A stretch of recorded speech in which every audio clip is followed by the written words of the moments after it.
Don't worry. I can see that someone was recording the meeting, but still okay. I I tend to forget sometimes. So let me just fix the orientation of this thing because I can't write with it being like that. Where is it? Yeah, it's fine. It's this one. It's this one. Rotation lock off. Supposed to be, thank you. Supposed to be like this. Okay, so we're doing distributions. We're doing questions on distributions. I hope this is not someone else.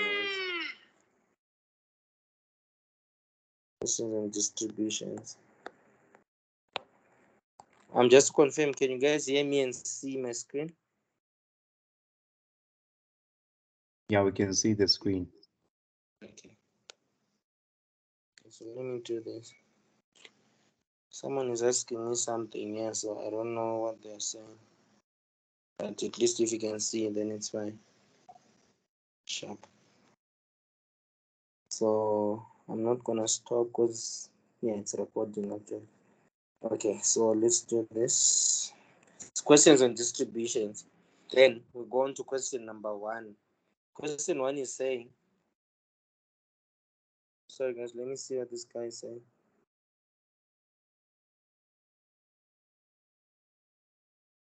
Who's this person?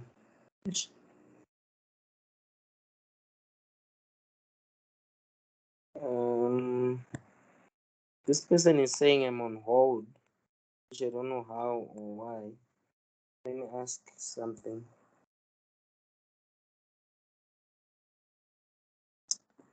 Yeah. Like that's the problem when people join late, you see. Like I can't Carabo cover. Where is she? It's this one. Try connecting.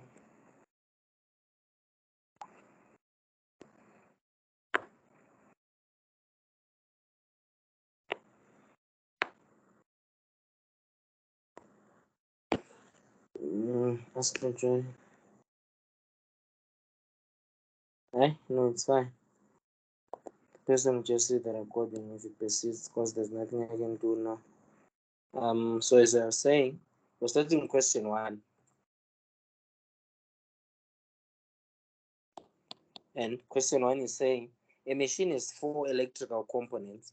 And as I always told you, the best thing that you can do is, and whenever you see such questions, is to write everything down before you actually attempt a question. So for this one, they're saying you have 4 components, which are U, V, W, and X.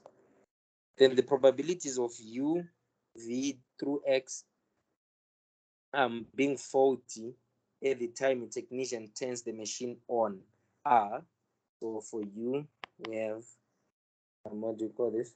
We have 0.2. Then for V, we have 0.1. Then for W, we have 0.3. Then for X, we have 0.2. Isn't it? Then the probability mass function of the number of components that are not faulty, which is Z, given in the table below. So the table is like this. So this is Z. Then probability that Z is equals to Z. So we have 0, 1, 2, times 3 and 4. 3, oh sorry.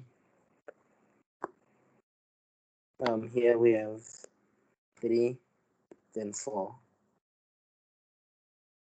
This is how it is. Then you have probabilities in here, which is 0.0012, 0.0232. Here it's blank. here it's blank, then this is 0.4032. Like, it's not clear enough because I didn't know the spaces that I'm supposed to leave, but at least you guys have access to the document, so just gonna try to explain everything, you see. So now they're saying the expected value of the number of components that are faulty at the time the machine is switched on is, you see. So what they are asking now of is for you, like, isn't it, if you still remember from our previous sessions, we said expectation of x, like when you're dealing with what do you call this, with discrete random variables, expectation of x is given as x times probability that x is equals to x. This is what you know, isn't it? But also you know that summation of all probabilities is always equal to 1. You also know this, isn't it? But you can see from this table now that you don't have values here and here. So it's up to you now to actually know the values that you're supposed to put there. So what I did, or what I would recommend of you to do, is, remember in the question they are saying the probability mass function of the number of components that are not faulty. Keep that in mind, because it's saying that Z, isn't it, is components that are not faulty. But mind you, the probabilities that you are given here in the question I mean, are probability of being faulty. So let's assume U being faulty, so we know that's 0.2, then V being faulty, 0.1, W being faulty, 0.3, then X being faulty, 0.2. So we know that if faulty is that, then what about the complement, which is not faulty? I normally love denoting it by just a prime, you see, or the dash on top. So U not being faulty, it's going to be 0.8. Then V not being faulty, it's 0.9. Then for W, it's 0.3. Then for X, it's 0.2. So this is all we know, and this is everything that we need, isn't it? So now we go back to our table. We come to the probability that Z is equals to 2 and probability that Z is equals to 3, isn't it? So what you do now is to say probability that Z is equal to 2 and probability that Z is equals to 3. So you can work these ones out. You want to, isn't it? Like, you can work all of them. By working all of them, what do I mean?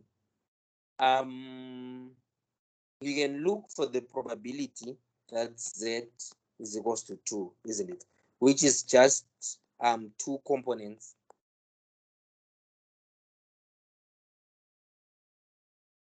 What do you call this? Wait, is this the same document? Wait guys, sorry, I wanna see something.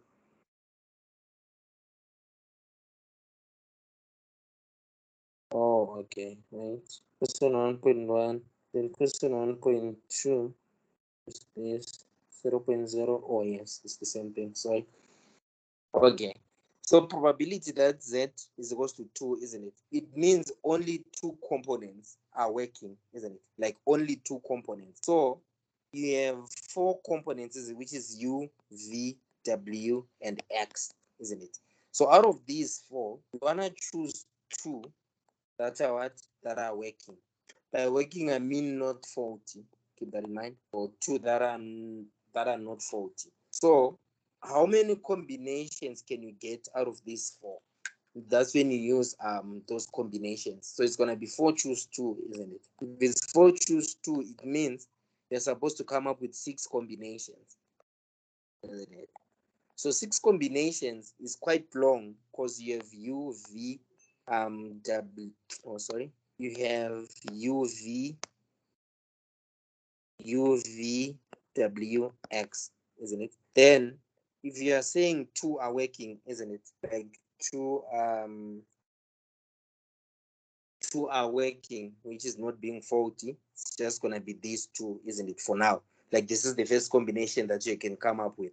So you can come up with various combinations here. Like you can have U V W. This is U, sorry, U V W X, U V W X, U V W X, up until you reach 6 combinations, isn't it? Then from that you calculate the probabilities, then you get it. But if you can see from the document that I sent, when I saw that 4 choose 2 is 6 combinations, I knew that, okay, this is going to be a lot, isn't it? So let me see what's going to happen when probability that Z is equals to 3. So if I work out probability that Z is equals to 3, this means that 3 components are what? Sorry, 3 components are not faulty. So 3 components not being faulty, it means that 3 components are what? Are working, isn't it? So if 3 components are working, now I use my combinations again. I want to choose, like I have 4 components, then I want to choose 3 that are working, isn't it? Then 4 choose 3 is going to give me 4 combinations. So I already know that, okay, 4 combinations is better to work with rather than how many? You're comparing these 6 combinations with these 4. So it's easier for you to formulate 4 combinations than it is to come up with 6. So if that's the case, then perfect. This is what you do now. You use 4 combinations, isn't it? So what it means is you're going to come up with the probability that Z is equals to 3, isn't it? Now, the moment you get this probability, you now use this fundamental property that summation of all probabilities is going to be equal to 1. So you sum up everything, this value that you are going to obtain now, and this value, then you subtract it from 1, then you get this answer. But if you have time, isn't it, you can work out the probability that Z is equals to 2. You come up with 6 combinations as you did here. Then you go on to also probability that Z is equals to 3, come up with 4 combinations. Then that's it. The moment you do that, you sum everything up, then confirm if it adds up to 1, then that will be it. But I feel like it's too long. That's why I want to use more or less of the shorter method for you to do that. So what is probability that Z is equals to 3? That's what we're working for. How do you go about it now? So we said if it's probability that Z is equals to 3, it means that only only 3, isn't it, are not faulty, isn't it? So if it means that 3 are not faulty, it's gonna mean that if we're saying 3 are not faulty, I can see that I switched the notations here on my document, but it's still okay. So probability that Z is equals to 3, isn't it? It means that 3 components, only 3, isn't it? You have U, V, W, X. So we already know that you have 4 combinations, isn't it? So I'm gonna write the 4 combinations down. U, V, W, X, then another U, V, W, X. So if it means that 3 components are not faulty, we will come to our notation that we did here. This is the notation of what? Of being faulty, isn't it? From what's said in the question. So this is being faulty, then this is not being faulty. Not being faulty, which is working, isn't it? So if you are saying 3 of these, isn't it? Because they said Z. If you look at the question, they are saying the probability mass function of the number of components that are not faulty, meaning that are working, isn't it? So if 3 are working, then it's going to mean that 1 is definitely not working, isn't it? So with this first combination, what's going on? So with this combination now, we want 3 of these ones, isn't it, to be working, of which we already know that the probability, the notion of working, which is not being working, is given as this, isn't it? So we want 3 of these ones to be working. So it's going to be 1, 2, 3. We assume that U, V, and W are working, then X is not. Then on the second combination, W is the one that is not, so yeah, that is not working. Then on this one, I assume that V is the one that is not working. Then here it's U, which is not working. So you see the reason why I opted for Z is equals to 3, because you can see that the combinations are easy to formulate since it's only dependent on one thingy, which will be faulty at that time. So once you have these combinations, now you multiply everything. You know that U prime is 0.8, V prime is 0.9, W prime, I mean 0.7. Then X, we are dealing with X, not X prime, 0.2. Then you find your answer there. Then you also do the same for this combination 1, 2, 3, and 4. You also do the same for these 4 combinations. Then you can see from the document, I got an answer of this for this one. Then for this one, it was this. For combination 3, just this one. Combination 4 is the same as combination 1. Then after this, you know that, okay, probability that Z is equals to 3 is going to be the sum of these combinations, isn't it? Now, when you add them, it's going to give you 0.4192. Then, upon adding this, now you know that probability that Z is equals to 3 is given as this. Now, you come to your table again. You know that probability that Z is equals to 3 is given as the same value, 0.4192, which is here. So here we have 0.4192. Then what about here now? As I said, the shorter approach is to use this property.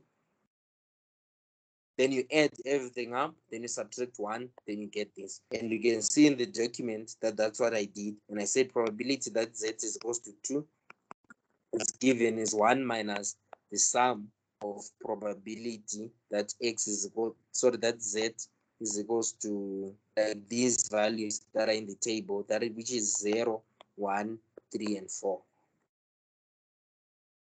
Sum 0, 1, 3, and 4, isn't it?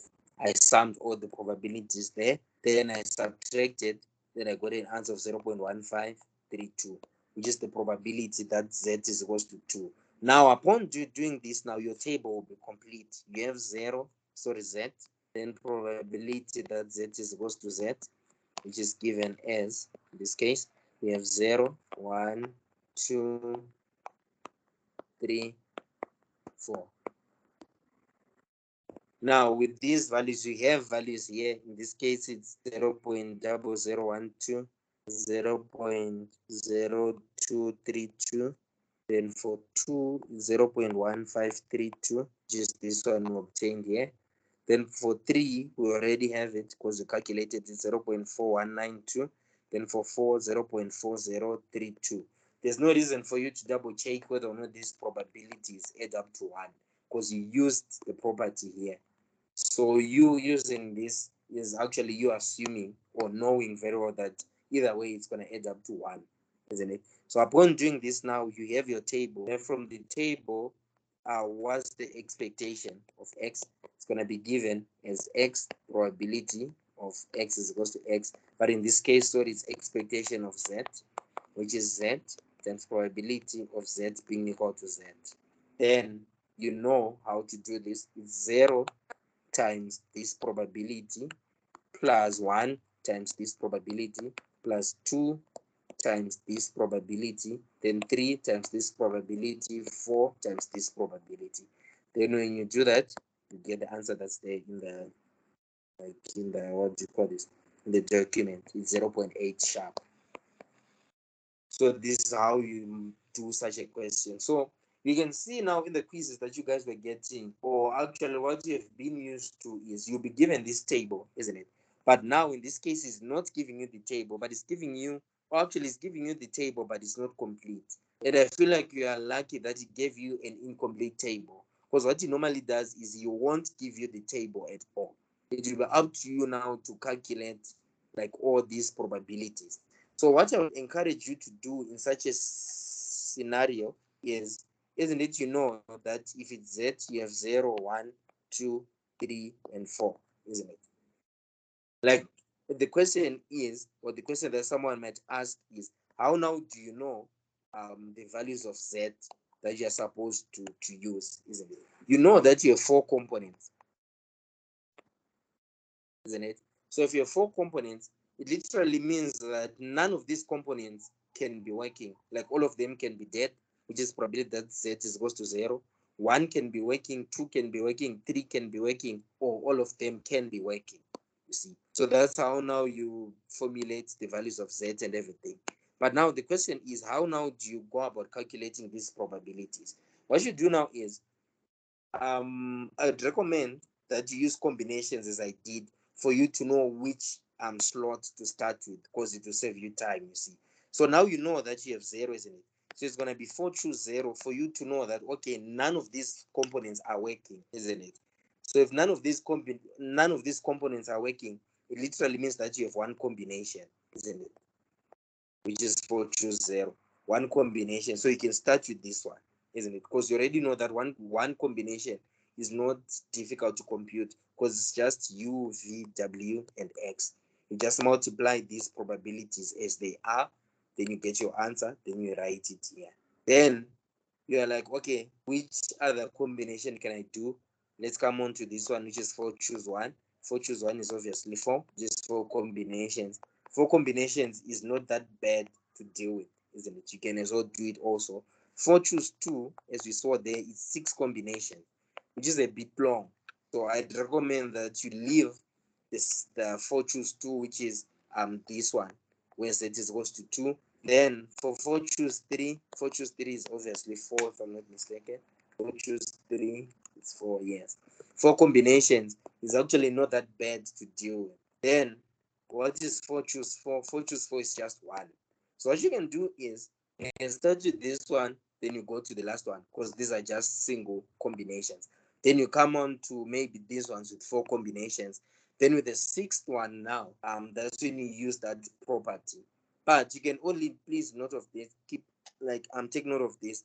You can only use that condition of X summation of, sorry, it's not expectation, it's summation of all probabilities being equal to 1, isn't it? You can only use this when in your table you are only left with one value, isn't it? Because there's no way that you can, okay, like let's assume you work out this one, isn't it? Then you work out for 4. Now you are left with the probability that Z is equals to 2 and 3. Now you want to use this, isn't it? You can't use this because your system of linear equations will be inconsistent.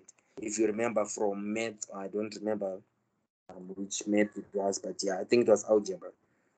If you remember from algebra, if you have a system of linear equations, you have one unknown, sorry, you have two unknowns, and you have one equation, it's going to be inconsistent. You won't be able to solve for that.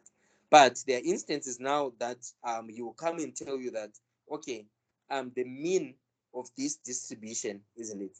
Like yeah, he says maybe the mean, or actually in this case, we already know the mean, isn't it? So you might phrase this question in such a way that it gives you the mean. Like you say, okay, the mean is what? Is 0.8. So with the mean being 0.8, you give you this value, isn't it? You will give you maybe this value also, or you might, and you give you maybe this one, or you might not actually give you anything, isn't it? Like you won't give you any of these values. You are the one who calculate them for yourself. So if you have the mean now, you already know the formula for the mean, isn't it? And you know what the value of the mean is. So in this case now, you can afford to be left with two variables, maybe A here and B here. Why? Because you have an equation which is relating the mean, isn't it? And another equation which is the fundamental equation. Then with this one now, you can afford to be left with two values. And with you being left with two values now, you can do the computation. Then you solve the system of two equations with two unknowns. Then it's consistent. You solve it, then that's it. I feel like you need to use this, like everything that I've said now. You might actually need to use it when you're doing I don't remember the topic. Is it joint probability? What where you'll be using a table and etc. etc. I don't remember the topic, but I'm not sure if you've done it yet. But this is literally everything that you need to do when you're dealing with that. So any questions before we move on to 1.2? Okay, I assume there's none. Now, let's move on to question 1.2. So question 1.2 is saying a huge consignment of printed cards that are populated with the semiconductor, what. George decides to randomly select cards one after the other from the consignment until he gets 5 printed cards that are not defective. If you remember in the session that we had about these distributions, where I was just explaining what exactly you're supposed to do, and if you can see from the document that I sent also, the key point with this, isn't it, is the statement where they said until 5, until it gets 5 that are not defective.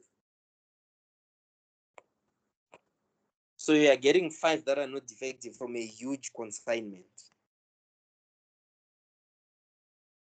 So the moment you hear this, like you're drawing out cards, etc., then you only stop until you draw a certain amount of cards. The moment you hear this, first thing that's supposed to come to your mind is a negative binomial distribution. So the moment you're drawing out cards, isn't it? Then they say until this particular number of cards is drawn, that's where the drawing out of cards is going to stop. The moment they say that, then you should know that whatever it is that you are doing is definitely going to be modeled using a what? A negative binomial distribution. Keep that in mind. So already know that, okay, X, or you say, like as I said earlier on, you say let X denote blah blah blah, whatever it is that is being said in the question. So you letting X being that, now you say X follows a negative binomial and B. What are the parameters of a negative binomial, which is R? R is this property that you said here, where they are saying you draw what until 5, isn't it? So that until part is literally your first parameter, which is R, isn't it? Which is R, then your probability, which is P. Well, as I said, my notations are a bit different from his because I'm used to using P, but now in his notations, he'll be using theta. But it's actually the same thing, so don't worry. So it's negative binomial. What is your R? Your R is going to be 5. Then what is your theta? Your theta now is a bit tricky. If you look, if you read through the question, it says if 13% of the printed cards in the consignment are defective, what is the probability that George will select at least 8 cards to get 5? That and the question is asking you about not defective, isn't it? But the probability that you're given in this question is for defective, which is 13%. So your P is not 13% because you're being asked about cards that are not defective. Keep that in mind. So if it's not defective, then it's going to mean 100 minus 13, which is 87, which is 87%. This is going to be your probability. And also keep this in mind when you're dealing with a negative binomial distribution, your values of X, isn't it? Like, isn't it you say at the end, if you remember in our previous session, where we said when you're dealing with this probability of X being equal to X, it's going to be given by, I don't know, for a negative binomial, you know the notation when you're doing that. It's, that's the one by the way. Is it X minus 1, choose blah, blah, blah. Look for it. Sorry. Like, I tend to forget because it's a lot of work. For this ones, now you really don't have to worry because you'll be given a formula sheet for this in the exam. Like you have all the, not all of them, but most of the things that you need to be provided. So for this one, it's gonna be X minus 1, choose R minus 1, then P to the R, then 1 minus P to the power X minus R. But what are the values of X within which this distribution is defined? The values of X will start, they don't start from 0. Please keep this in mind. The values of X do not start from 0. Why am I saying so? If you look at this is saying X minus 1, choose R minus 1, isn't it? If you say your x is 0, isn't it? It's gonna be -1, choose r minus 1, which is an error in the calculator, isn't it? So the minimum value of x that you can get from this, like from just looking at this equation on its own, the minimum value that you can get is when x is equals to r. That is the minimum value. When x is equals to r, it's going to mean that it's r minus 1, choose r minus 1, which is just equal to what? To 1, isn't it? This is the minimum value of x that you can get. Anything else that is less than r produce an error in the calculation. You can clear that out, then you see what I'm talking about. So what it means now is x is going to be defined from r plus 1, r plus 2, r plus 3, etc., etc., isn't it? Then, having done this now, you know that, okay, as we said, it's x follows a binomial, sorry, a negative binomial, r, which is 5, then p in this case, 0.87. So, with this, okay, before I forget, can you please confirm whether or not this session is being recorded? Just want to confirm. Is it being recorded? Hello? Hello? Yes. Okay. Okay. So is x follows a negative binomial with that distribution, with those parameters, I mean 5.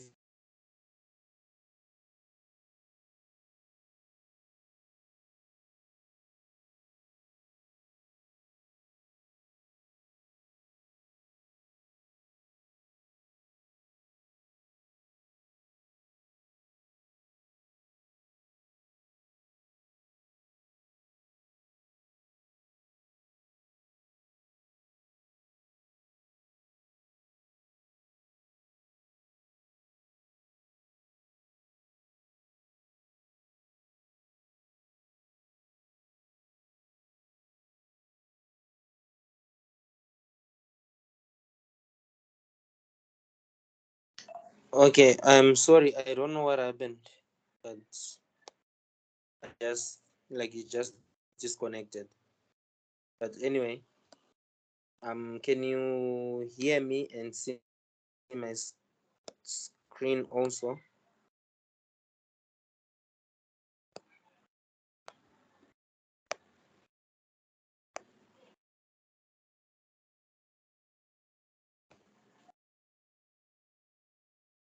Can you hear me? Yes. Okay. And can you see my screen?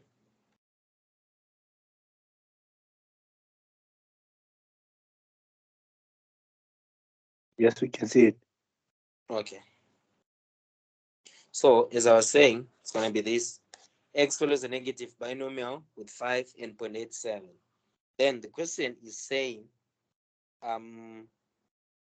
if 13% is that, what is the probability that George will select at least 8? So we're looking for the probability that X is greater than or equal to 8, isn't it? Like this is what you are looking for. So in it being greater than or equal to 8, it's definitely going to mean that it's going to be 1 minus the probability that X is less than 8. This is literally one and the same thing, isn't it? So what is the probability that X is less than 8? Someone can say, okay, probability that X is less than 8 is given by probability that X is equals to 0 plus probability that X is equals to 1 plus probability that X is equals to 2 up until probability that X is equals to 7, isn't it? But one thing you have to know, as I said, the values of X can range from R. R is literally the least value that you can get. So there's no reason for you to work out the probability that X is 0 or X is equals to 1 Like all of these are going to produce errors, like they are not valid at all. So you start from the probability where x is equal to r, isn't it? So probability that x is greater than or equal to 8, it's going to be 1 minus the probability that x is equal to r, which is 5, plus probability that x is equal to r plus 1, 6, plus probability that x is equal to 7. This is how you work it out. So now working out probability that x is equal to 5, probability that x is equal to 6, and probability that x is equal to 7. Now, when you're working these ones out, it's actually not difficult because I'm just substituting into this equation that we have here. So isn't it we said it's x minus 1, choose r minus 1, into p to the r, q to the n minus, so it's x minus r. Q is literally 1 minus p. So you already know that, okay, your x in this case is going to be 5 minus 1, your r 5 minus 1, it doesn't change. Then p, which is 0.87, as we defined here, isn't it? To the power r, which is 5. Then q, which is 0.13, to the power x minus r, of which x and r are the same here, which is 0. Then you work out for 6, you work out for 7. But keep this in mind. If you interchange these two values, the value that you're going to get is going to be wrong because you would have modeled your own question. So the thing is,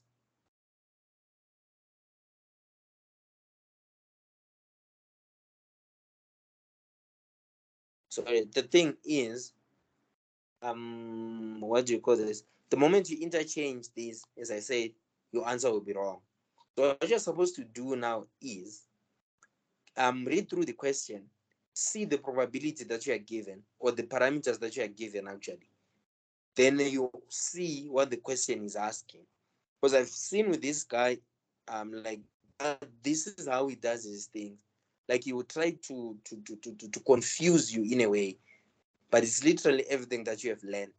You see, because if you attended the session before this, isn't it, where we did the normal distribution and everything, when I saw the quiz questions, like they were literally everything that we did, like most of the things that we did, but there was just one twist to it. So I feel like it's not that difficult the moment you grasp the concept and you try to be careful of those little things that he confuses us with. The moment you do that, I feel like everything will be fine. So before I proceed to question 1. Which one did I do here? Question 1.3. Any more questions? Any questions, Annie?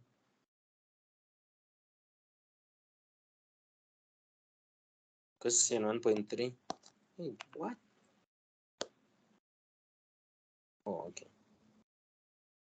Can you hear me though? I feel like there's something wrong with my connection. I have a question. Sorry? I was saying I have a question. Okay. So with regards to the probability, because it says at least 8, so this we start at our R, which is 5, up at 7 and not 8. And then if it said 8 inclusive, I don't know if this is the type of question where he adds inclusive. Then we add the probability that x is equals to 8. Okay, so in this one, isn't it? It's saying at least 8, which is 8 or more, isn't it? So the moment he says at least is inclusive from what I've seen. Whenever you hear the word at least, it's actually inclusive. There's a greater or equal to 8. So at least and at most, they're inclusive. Because if he had said what is probability that it's at most 8, the probability, okay, let me just put this, at least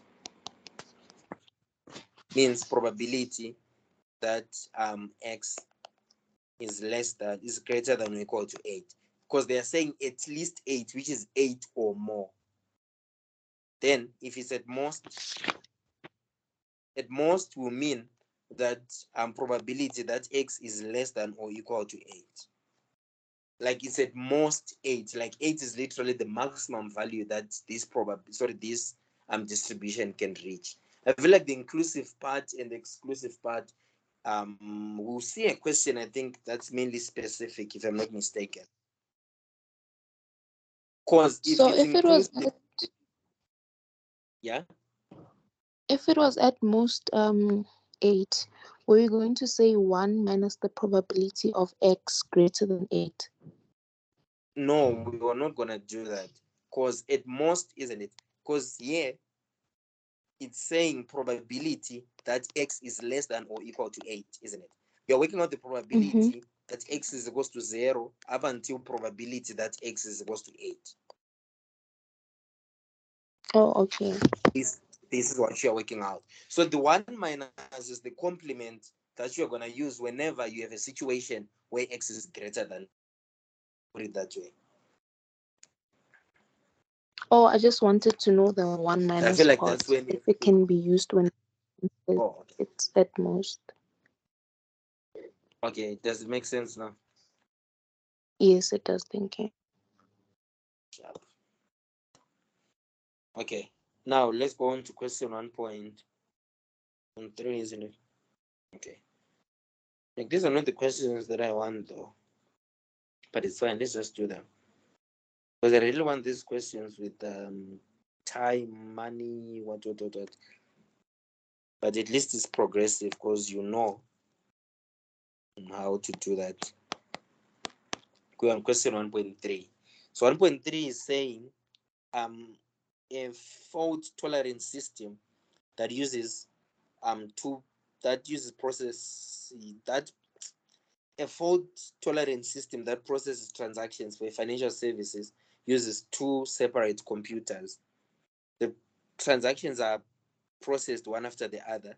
If the operating computer fails, the spare computer is immediately switched on to process the subsequent financial transaction until it fails. Assume that the probability of failure during any transaction is 0.1 and the transactions are considered to be independent. What is probability? What that will be processed by the system is more than 4. So if you can see from what I was working out, isn't it? I assume that, okay, this thing follows a geometric distribution. Like you can see, if you are looking at the documents that I sent, like I assumed that it follows a geometric distribution. But now when I worked everything out, that's when I realized that no, there's more or less of an invalid probability there. So it means that obviously it's not a negative, sorry, it's not a geometric. But now how did I arrive at it being a negative binomial? I use the sense where they are saying it uses 2 separate computers. The transactions are processed one after the other. If the operating computer fails, the spare is immediately switched on. You see, so you can see that the number of systems or computers that you have is 2, isn't it? You have 2 computers, and the whole, what do you call this? The whole success of this operation is literally based on the operation of these 2 computers. You see, so if the first computer fails, then we go on to the next, isn't it? It's literally the same with what we said about those 5 components. So like this question that we just did now, where we had 5, then we are drawing one after the other until we reach those 5. So it's literally the same with this one, where the drawing now is literally the commencement of the operations, I mean, because we are saying the second computer will kick in the moment the first one fails, isn't it? And if the second one fails also, then that's it. The whole process stops immediately. So that's how I assumed, or that's how I got to using a negative binomial. So I was okay. X again follows a negative binomial. Our R in this case was 2. Then my P, I'm like, okay, they're saying probability of failure is 0.2, isn't it? Then the question is saying, what is probability that the total number of transactions that will be processed by the system is more than 4, isn't it? Okay, now coming back to your question where you're asking about the at least and something, you see what I wanted to explain, like I'm gonna explain it now. So it's gonna be x follows the negative binomial where r is 2. Then what's your probability, theta or p or whatever it is that you call it? Your probability in this case is gonna be 0.1. Why is it 0.1 not 0.9? Because we are saying the number of transactions that are gonna be processed are dependent on whether or not the machines fail. Because we're saying the first machine, if the first machine fails, we go on to the second. But now if the second fails, now we stop. So the operation of this machine is dependent on whether or not these two computers have failed or not. That's how you agree. So that's how you come up with 0.1 as being your probability. Now, the question is saying, what is the probability that x is greater than 4? It's specific now, because it said, what is the probability that what that will be processed is more than 4? It's specific, isn't it? So it's going to be 1 minus the probability that x is equals to 0 minus probability x is equals to 1 minus probability x is equals to 2 minus probability x is equals to 3 minus again probability that x is equals to 4. Why are we including 4 here? Yet in this example, where is it? In this one, it's like we didn't include 8 here, if you can see. Why are we including? Because here it says it's strictly more than 4. So what are the numbers that are more than 4? It's going to be from 5 onwards, isn't it? Which is the reason why we wanted to eliminate these 4. I hope it answers, it clarifies something there. But remember, we said for a negative binomial, the values of x will start from r plus 1, isn't it? So our r is 2. So our values of x will start from 2, 3, 4, isn't it? So what it means now is this becomes invalid, this becomes invalid. Because it's x is equals to 1 and x is equals to 2. X is equals to 0 and x is equals to 1. Why is it invalid? We just use the first bracket, which is x minus 1, choose r minus 1. If you say x is equals to 0, it's going to be 0 minus 1 over our r, 2 minus 1. This is wrong, you see. So we are starting from 2. So we're going to work out the probability that x is equals to 2. Then again, plus probability that x is equals to 3. Then plus again probability that x is equals to 4. You add these ones, because you can see from the thingy, from the document that I sent, I calculated these ones, probability that x is equals to 2. I got it at 0.01. Then for x is equals to 3, it was 0.018. Then probability of x being 4, it was 243. Then the sum of these was 0.0523. Then having obtained the sum, you calculate now the probability that x is greater than 4, which is what you want, which is 1 minus this sum. Then the answer I got was 0.9477. So as I said again, when you're dealing with the negative binomial, please be wary of the probability that you're supposed to use as your p within the distribution. Because if you mix 0.1 here, isn't it? Because you can see that in this in this question, we took 0.1 as it is. But now in this question, we took the complement of that as our p. Because in the question we were given 0.13, but now we use 0.87 because of the reasons I mentioned.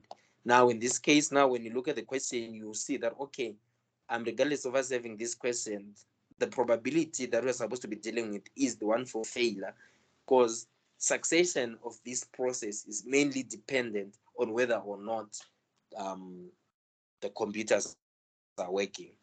See, so that is why I use 0.1. Then proceed there, blah blah blah, get what you get, then that's it. Any question? This is 1.3. Any questions? I mean,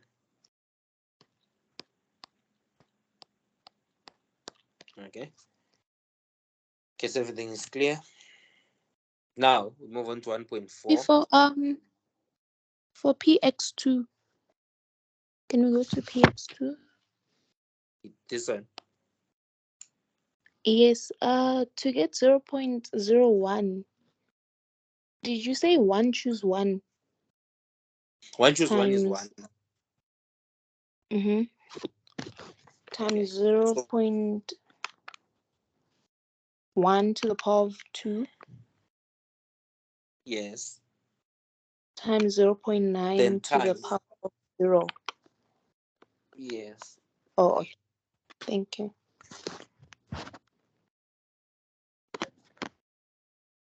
Now we are on to 1.3. No, sorry, not 1.3. We did 1.3, 1.4. Sorry.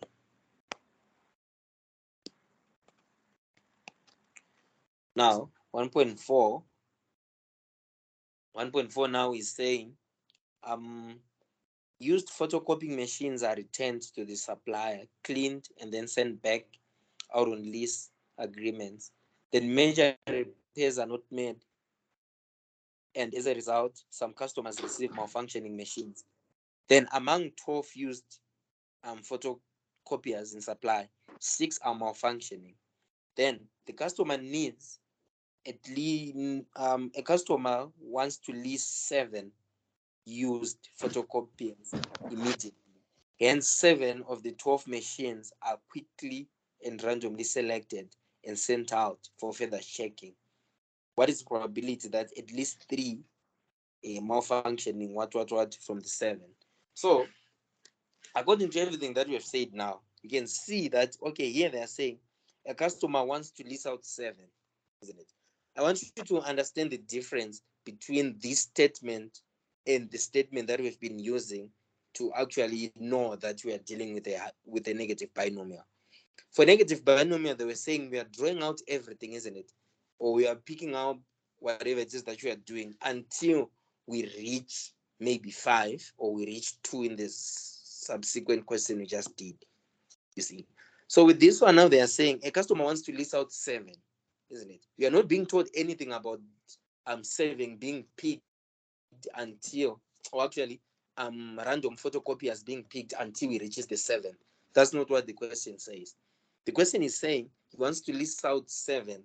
You see, so when he wants to list out 7, then you know that obviously this is not associated with the negative binomial, though the English and the terms seem to be biased or lying towards the negative binomial. But if you decipher it like we did now, then you see that it's not, isn't it?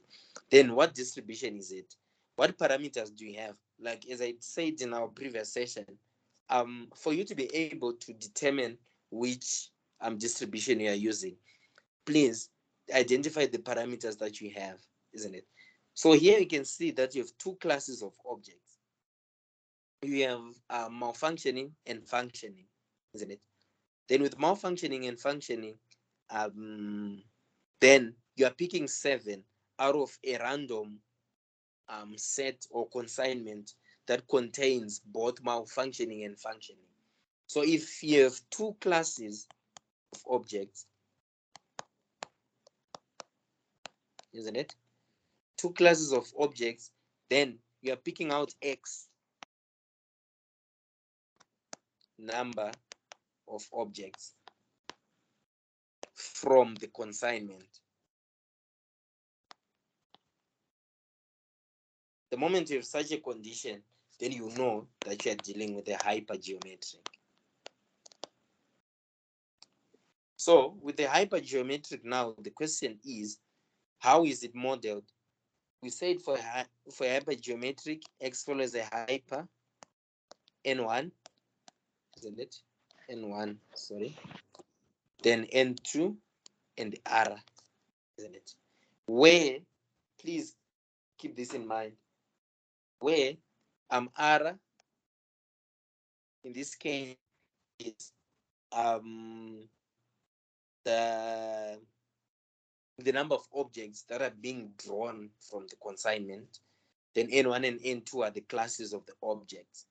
But N1 and N2 are actually not the, what do you call this? Like they are not the same. Like N1 and N2 can vary. Like I'll explain it just now. So in this case, we said our X follows a hypergeometric where our N1 is 6 because we say that we have 6 malfunctioning. Then if we have 6 malfunctioning, then we have 6 functioning since the consignment consists of 12. Then what's our R? 7. Then what is the probability that you're looking for? Yeah. Probability that you're looking for is actually, before you do this, how do you model or how do you calculate probabilities on the basis of a hypergeometric of N1, choose X, times N2, choose R minus X over N, which is the big N. The big N is the sum where N, this is the big N, is going to be N1 plus N2. So the big N, choose R. This is how you want your model distribution. But this is what you're supposed to be wary of, to be aware of, I mean. I feel like I should have mentioned it in one of the questions, but anyway. So N1 is going to be the object of concern. Why am I saying object of concern? Here, the question is asking you to, like, what is the probability that at least 3 malfunctioning photocopiers are amongst the 7? So our object of concern are what? Are the malfunctioning ones.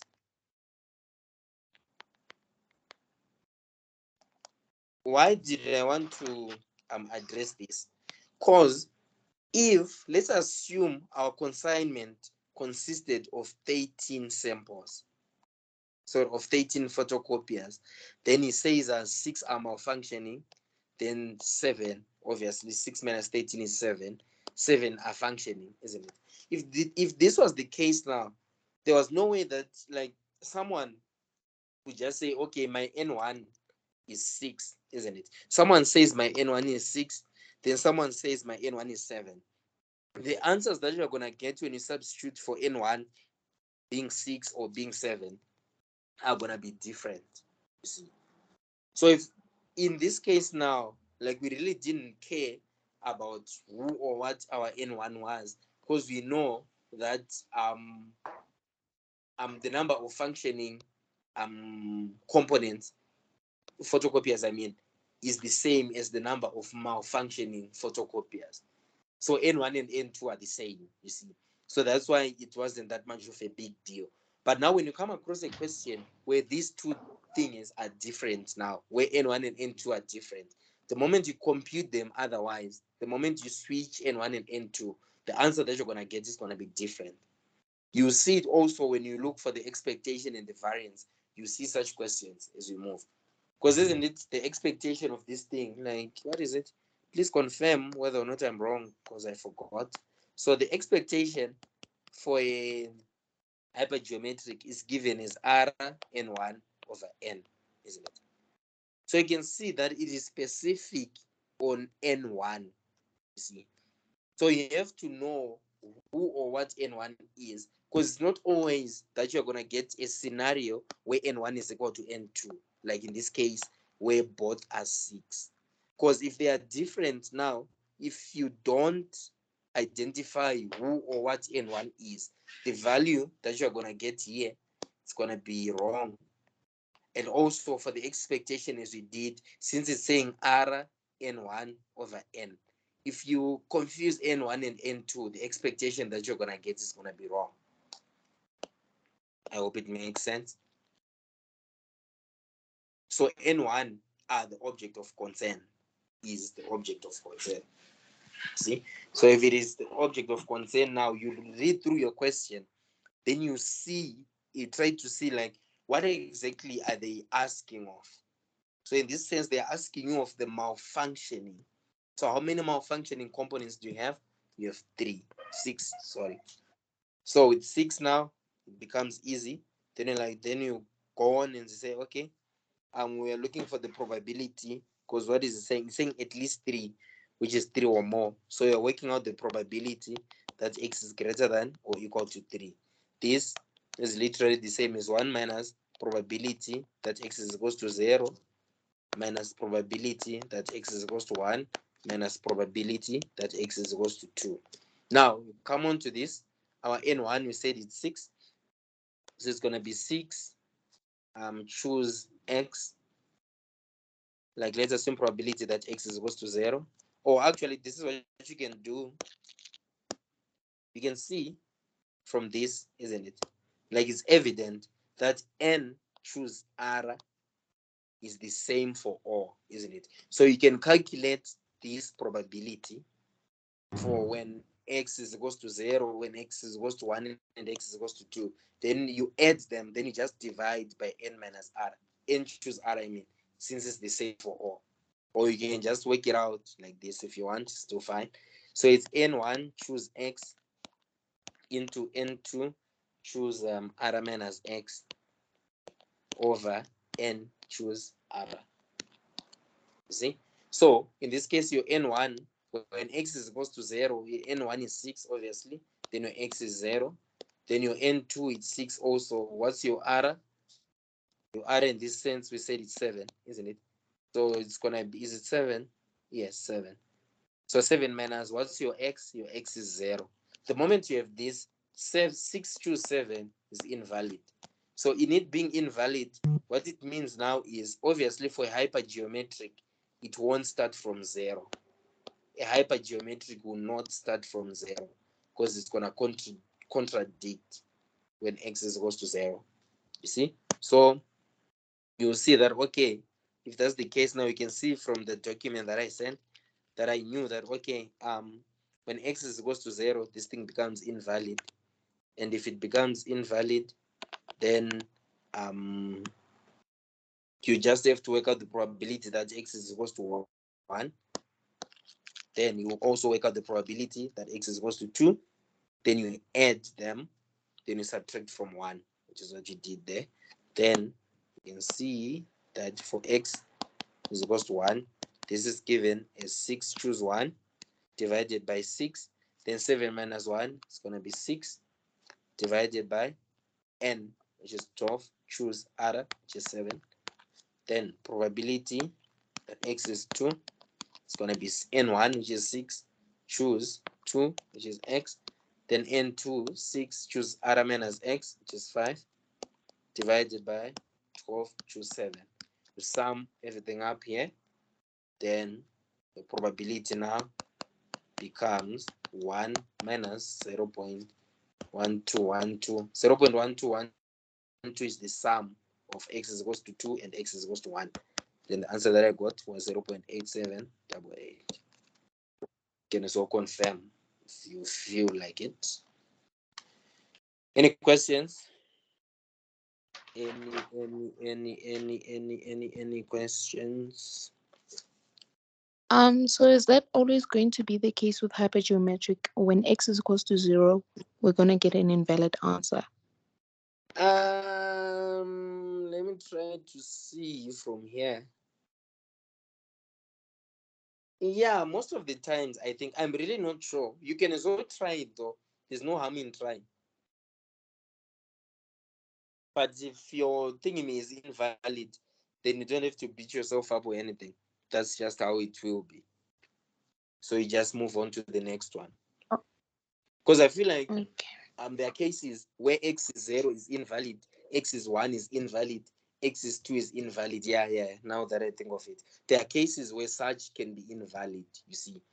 So it might just boil down to the same issue of the negative binomial, where we identified, like here, we identified the ones that are invalid, then just cancel them out. You can also do the same also. If it's not valid, it's not, you move on to the next. Sorry, sir. Okay. Yep. Your screen is paused on my side. I can't see what you've just written now. Oh, I didn't write anything. Let me stop. Wait, what? Oh, okay, I'm supposed to do this. Let me stop. Like I didn't write anything, but it's fine. Let's see. Can you see now? Yeah, we can see now. Okay. Like I didn't write anything. So yeah, that's all there is to this question. Then let's move on to question 1.6. Question 1.6. 1.6. Oh, wait, there's question 1.5. Question 1.5. 1.5. 1.5, I didn't know actually how to do it. Like, I wanted to try it out, but I forgot. I can see it now. Because you can see in the document, I actually say that I'm really not sure on how to do this.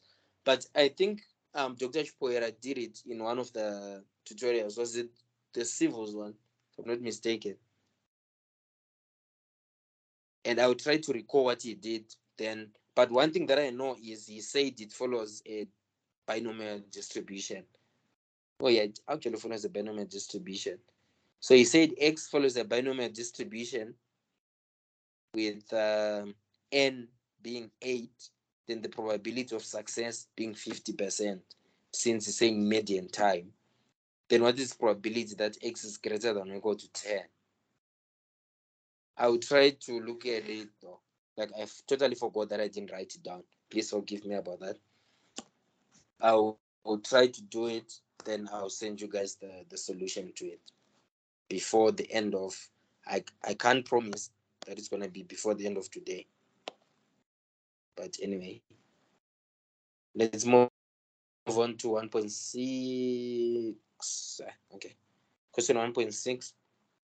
Question 1.6, I remember I did it with you guys this other. Oh, actually, I sent it in the group when I worked it out. But because I remember there were people who would come with questions, isn't it? And if you still recall, if you're one of the people that I told that you haven't done distributions, that was then, I remember. Like the questions that you were getting in the quizzes, you could as well do them using these distributions.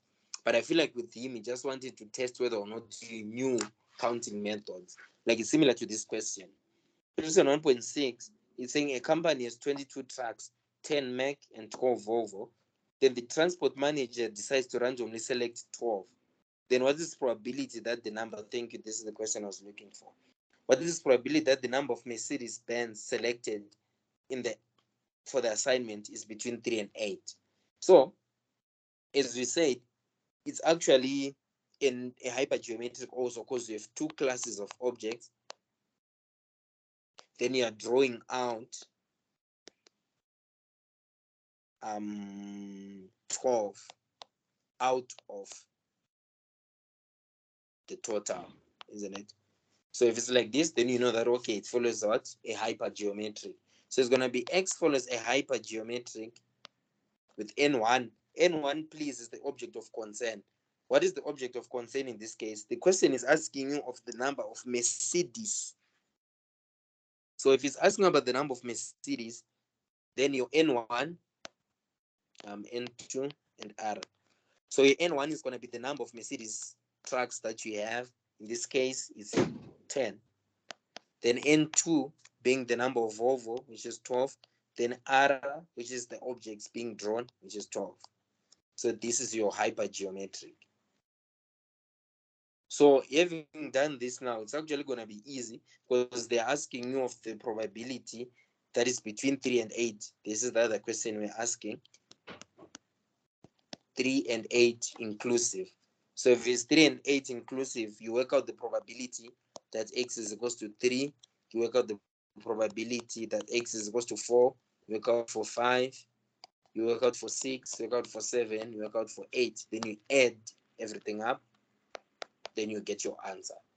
But keep in mind, as I was saying, that N1 is the object of concern. Remember, for a hypergeometric, we said if X follows a hypergeometric N1, N2, and R, how do you model the question? It's going to be, we said N1, N2, choose r minus x over n, choose r. You see. So if you confuse your n1 as 12, because here our n1 is definitely the number of Mercedes trucks, of which the number of Mercedes trucks is how many Mercedes do you have? You have 10. So your n1 is 10. See. So if someone now were to come and say my n1 is 12, it's actually going to be wrong. The answer that you're going to get there is wrong. So as I say, please keep note that n1 is or are the number or the object of concern. Like what is being asked in the question, that's your n1. Then if you do this, you actually get the answer straightforward. But now I use the counting methods approach. But I feel like it's actually not necessary at all, because I already know that it's a negative, sorry, it's a hypergeometric. So there's no reason for you to try to stress yourself over the counting methods approach, because now you can use distributions and everything. So yeah, that's it with question 1.6. Now, no, it's 1.6. Any questions before I move on? Can I ask, with the approach to answering this, can we use the 1 minus probability of 1, probability of x is equals to 1, probability of x is equals to 2, and then 9, 10, 11, and also 12? Yeah, you can, but Oh, how many trucks is it? the Oh, question Mercedes is 10 trucks, so yeah, you can use it also. It's still fine. oh, okay. But now my question is, I'm really not sure, because are you supposed to reach 10 or you're supposed to reach 22? Yeah, that's what I wanted to ask. So I think wait, I'll just do the other approach. yeah, just use this straightforward approach, Okay. because I just saw it now, because you don't know whether or not you're reaching 22 or you're actually reaching 12. Because if you're reaching 12, then it's going to be easier, but you don't know. So just to be safe, you just use this approach that you just did now. Yeah, it would make sense. Now we move on to question 2.1. Question 2.1, I said it's on the attachment, which is at the bottom of the page. So like on the bottom, the last page of the document. I'll do it though. It's still fine, because I feel like the moment you do question 2.1, actually the moment you do question 2, like all of question 2 will be done. Yeah, will be done, because this is all there is.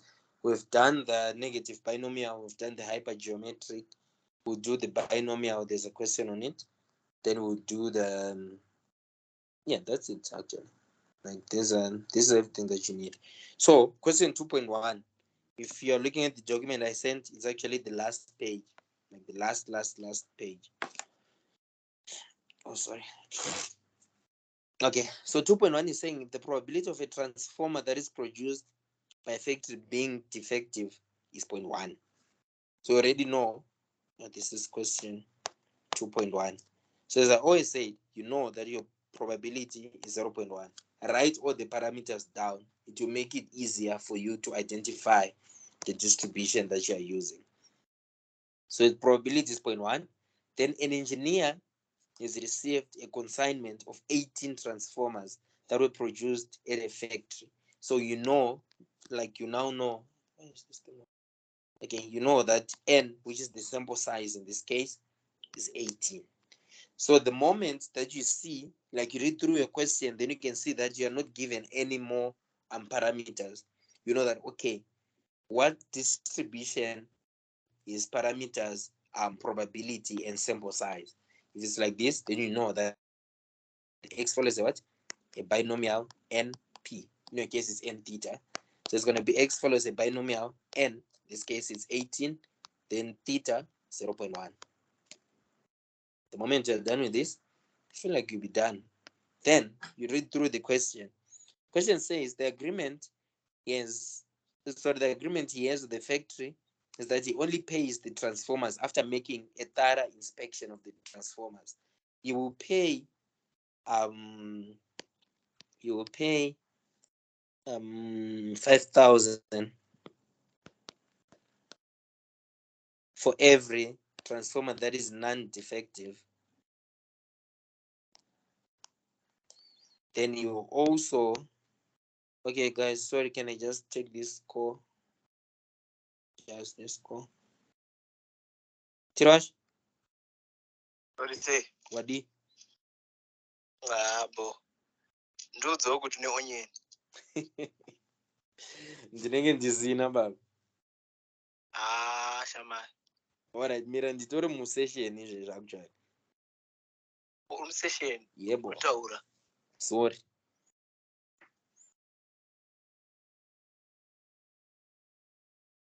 Ndokubata. Ndanofunga wakati. Ndatokanda usaidi. Alright, bro. Okay, I'm sorry about that. Then they said you will pay 1,000 for the ones that are defective. Then the standard deviation of the total amount of money that the engineer will pay, isn't it? So we, like as I always said, and as I always say, you have to tell us, you see, like we have to know the what do you call this? The denotion, like denote the variables that you're gonna use. Like wanna know what x is, wanna know what y, z, w, or whatsoever it is that you're gonna be dealing with is, you see. So as I said, you say let x be the what? Be the transformers produced. Transformers produced. So after this, we said x follows a binomial what? NP. So what we know is there's a relationship between the transformers being produced here and the cost of repairing these transformers. Like there is some sort of relationship, isn't it?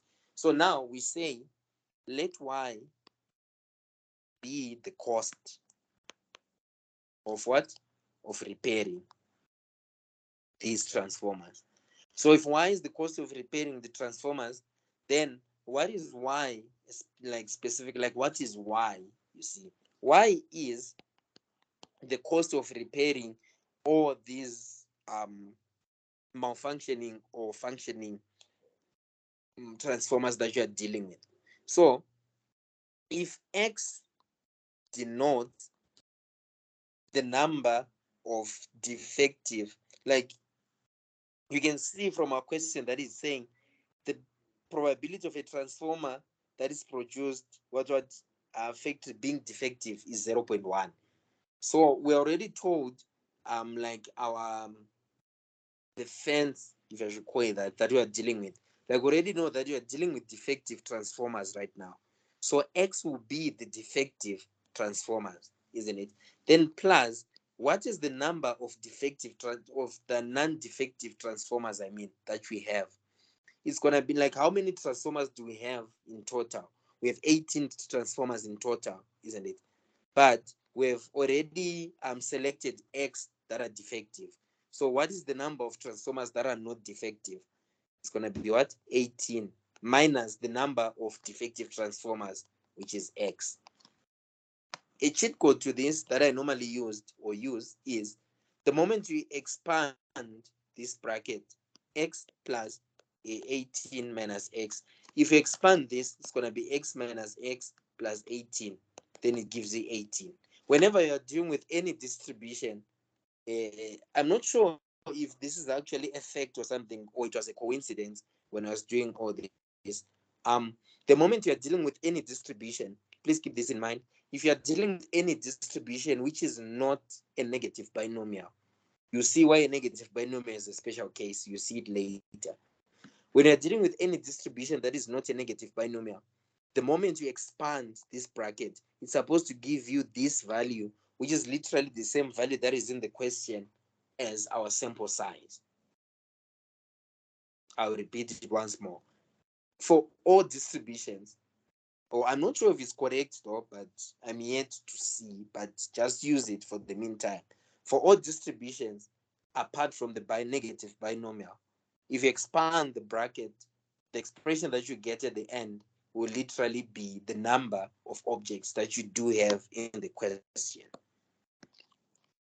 A negative binomial is a special case, which you see when you go on to that question. So, okay, we have this, isn't it? Then we said X is the one for what? For defect. May I ask a question? Yep. For such questions, for this question, how do we know if our theta is 0.1 or 0.9? Okay. The question is saying is, oh, wait, thank you. I think you will see, I'll do an example, like I'll work it out right now, isn't it?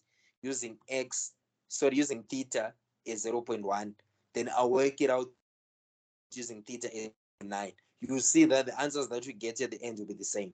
You'll see. Thank you for mentioning that. I had forgotten about it. So in this case, we are using X as 8. So the theta is 0.1, isn't it? Of which you say the X is the one for what? X would denote the ones that are defective. Then what is the amount of repairing defectives? Defectives is 1,000 X, then plus the non-defective, it's 5,000 into 18 minus X. If we simplify this, the answer that you get is going to be 9,000 minus 4,000 X. See? Then the question is asking you of the standard deviation of what? 2.1. Standard deviation of the total amount, isn't it? So we know the standard deviation can be found from the variance, isn't it? So you work out the variance of Y, isn't it? The variance of Y from this, isn't it? It's going to be 4,000 squared times the variance of X. I'll always emphasize this. Whenever there's a negative or something, don't mind the negative sign. I've been saying this in most of our subsequent sessions. You see? So it's 4,000 squared times the variance of X. But now, what is the variance of X? Now we'll come back here. We know that X follows a binomial with 18 and 0.1. Then how do you calculate variance for a binomial distribution? It's going to be NPQ. So it's going to be 18 times 0.1 times 0.9. Then the moment you do this, 18 times 0.1 times 0.9, the answer that you get there is 1.62. So now you come here, you know that your variance is what? Is 1.62. So it's going to be 4,000 squared times the variance, which is what? 1.62. See? Then this is the variance of what? Of Y. Now the question is not asking you of the variance, it wants the standard deviation. So the standard deviation is going to be the square root of 4,000 squared times 1.62. Then when you calculate this, the answer that you get is 5091.169. This is how you do it. So now, coming back to the question that was just asked now, let's assume we said X follows. Yeah? Can you please backtrack? You lost me at 9,000 minus 4,000 X, and how we do the formula for variance. Okay.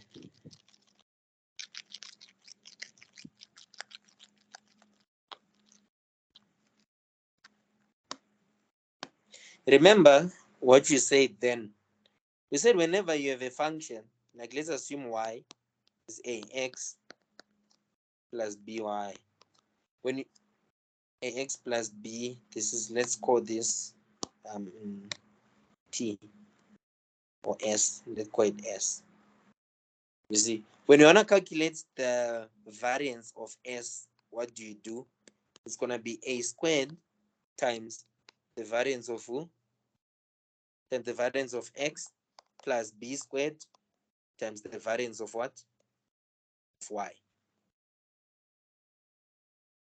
Even if it's negative, if you attended the last sessions that we've done, even if it's negative, like let's assume, or actually what they say is, if it's plus or minus here, if S is AX plus or minus BY, the variance is just going to be the same. It's going to be a plus there. There's never a negative, like never. I'll repeat this, there will never be a negative. So one thing you have to know is the expectation. I'm not sure if you actually told this. The expectation of a constant, and it is the constant itself, is the constant itself. Then this is point number one. Then point number two, a constant does not vary. What does a constant does not vary mean? It means that the variance of a constant is zero. Then the expectation of a constant is the constant itself. So let's assume you have a function which is like this, which is 9 plus bx. This is y, isn't it? So if you want to calculate the expectation of y, the expectation of y is going to be given as 9 plus b times the expectation of x. But if you're calculating the variance of y, it's going to be given as b squared times variance of x. The variance of a constant is 0. How now did you arrive at this? I just want you to understand. In this, isn't it? Expectation of y. Sorry. Here, expectation of y going to be given as expectation of 9 plus expectation of bx, which is 9 plus be of x. Then when you're looking at variance of y, it's going to be variance of 9 plus variance of bx, of which variance of 9 is 0 plus what's the variance of bx? It's b squared times the variance of x. Keep this in mind. I'm going to delete it now because just wanted to explain that. So now we come on to this question where you said I lost you. Come here.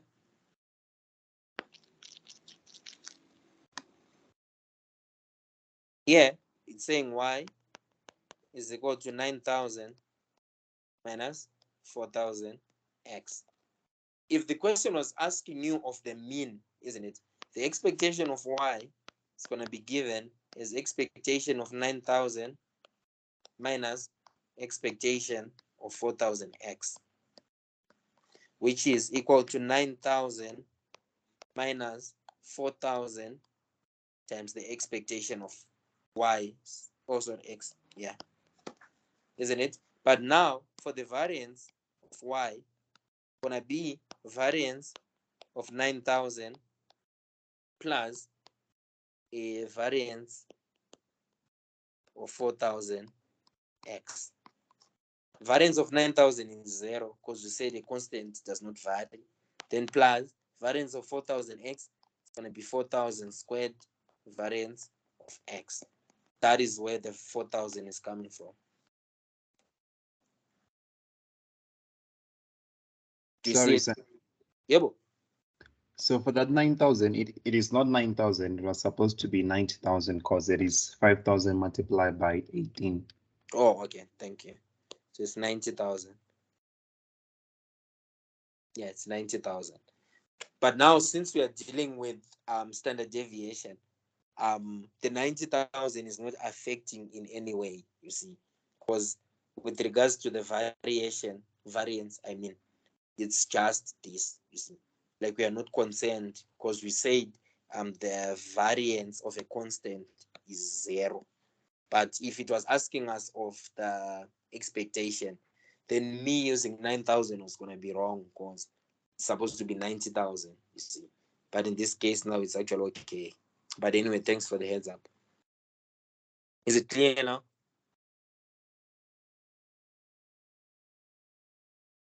Yes, it is. Thank you. Before I did this, what did I want to do? Oh, okay.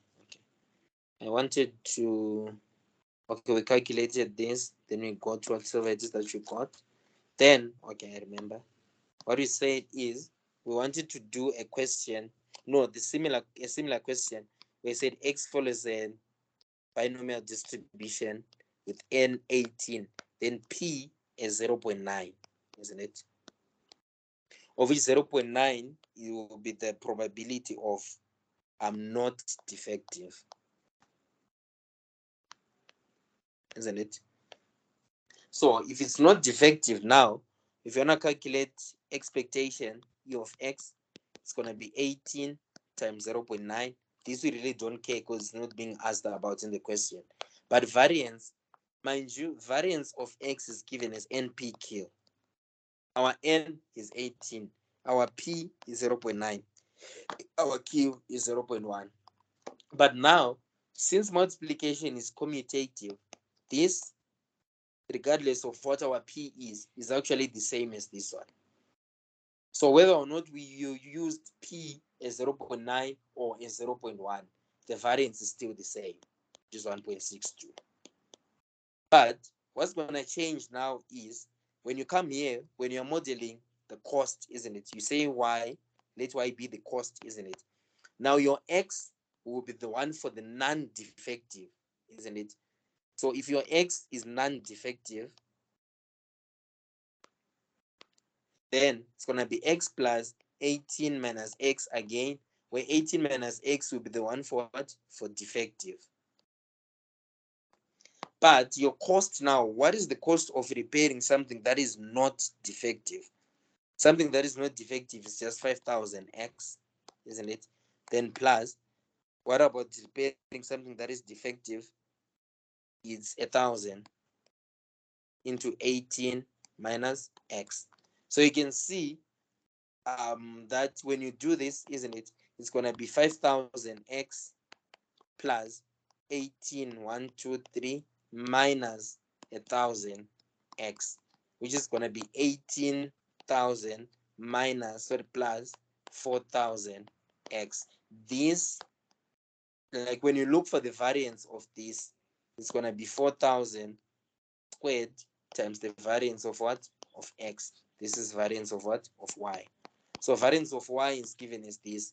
So this is literally the same as what we did here. Because when you look for the variance of this, it's going to be 4,000 squared. This is 4,000 squared variance of what? Of X.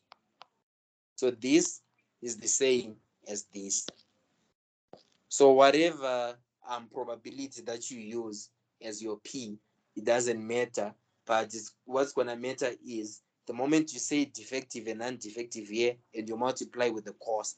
Now, I feel like everything is dependent on the cost because the variance is literally the same for either cases. Does it explain your question now?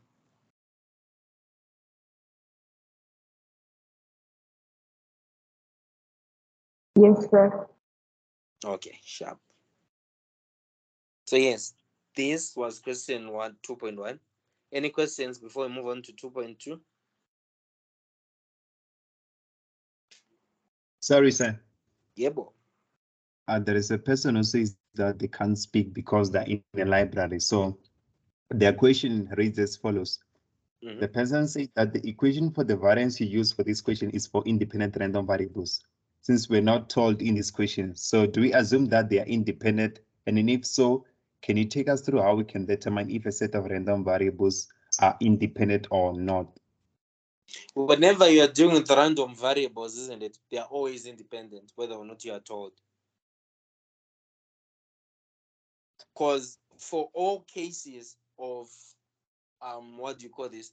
Like whenever you're modeling discrete random variables, all cases I would say this one's more. Or like whenever you're dealing with all discrete random variables, you assume that all of the what do you call this? All of the trials that you are making or whatsoever it is that you are doing, they are independent. So whether or not you are told, you know, or you assume that it's always independent. You don't have to worry about that. It's always independent. Let me put it that way. Always independent. Does that answer your question? Yeah, the person has been answered. Okay, thank you. Thank you so much for that. Because I can't see the chat now because I'm using my phone for reading the questions. So now let's move on to question 2. I'm tired. Let's move on to question 2.2. This was 2.1. Okay, now we're on to 2.2. Question 2.2 is saying 18 generators are in stock. So we know that we have 18 generators in stock. And of these, 7 are 5. So you can see that they're saying 7 are 5 kilovolt amps. Then whilst the rest are 4 kilovolts. So now that you know that you are already told that, like as I always say, identify the parameters first. And what are the parameters here? You have these 18, which is the total, isn't it? Then you have 7, which are the 5 kilovolt amp. Then the rest, which is 11, which is 4 kilovolt amp. See? So you know that you have 2 classes of objects. The moment you have 2 classes of objects, ladies and gentlemen, you should know that you're dealing with a hypergeometric. So you know that X follows a hypergeometric with N1, N2, and R. What's your N1? X follows a hypergeometric. We don't know what our N1 is because we don't know the object of concern. See. Now we read through the question. Each 5 kilovolt amp generator is sold by the factory for 9,000. So they are saying each 5 kilovolt amp is sold for 9,000. Then each 4 kilovolt amp is sold for 5,000. Then a customer visits the factory and selects 6 generators to purchase. You see? So if it's 6 generators to purchase now, you know that our R is 6, isn't it? Then the question is, what is my N1 and what is my N2?